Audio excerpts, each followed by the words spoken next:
12 April 2026ला Muktainagar शहरातील rest हाऊसवर बिबट्या आढळून आला आणि हा बिबट्या आढळून आल्यामुळे पोलीस अधिकाऱ्यांना, फॉरेस्ट अधिकाऱ्यांना जी सूचना देण्यात आली आणि त्या सूचनेनुसार सर्व अधिकारी त्या ठिकाणी आले. फॉरेस्ट अधिकाऱ्यांनी त्या ठिकाणी बिबट्यावर रेस्क्यू ऑपरेशन सुरू केलं. रेस्क्यू ऑपरेशन सुरू असताना तो बिबट्या लोकांच्या आरडाओरडीमुळे त्या रेस्ट हाऊसच्या बाहेर पडला आणि बाहेर पडल्यानंतर तो अर्धवट अवस्थेत असताना, कारण त्याचं रेस्क्यू ऑपरेशन करताना त्याला इंजेक्शन दिलेले होते आणि तो अर्धवट बेशुद्ध अवस्थेत होता. अर्धवट बेशुद्ध अवस्थेत असताना त्याला त्या ठिकाणी काही लोकांनी येऊन मारहाण केली. इथले स्थानिक आमदार आहेत त्यांनीही त्याला मारहाण केली.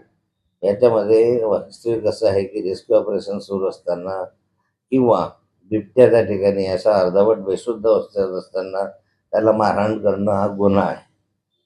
जाणीवपूर्वक एखाद्या वन्य प्राण्याला अशा रीतीने त्रास देणं आणि त्याच्या मृत्यूस कारणीभूत होणं हाही एक प्रकारचा गुन्हा असू शकतो आणि त्या गुन्ह्याच्या संदर्भामध्ये चौकशी करावी, तपास करावा आणि यामध्ये याच्यावर जो कोणी दोषी असतील त्यांच्या विरुद्ध कार्यवाही करावी असं पोलीस स्टेशनला आणि फॉरेस्ट अधिकाऱ्यांना मी विनंती केली होती. परंतु त्यांनी याच्यामध्ये कोणत्याही प्रकारचा गुन्हा नाही म्हणून माझी विनंती अमान्य केली आणि ती विनंती अमान्य केल्यामुळे आज न्यायालयामध्ये मी दाद मागितलेली आहे.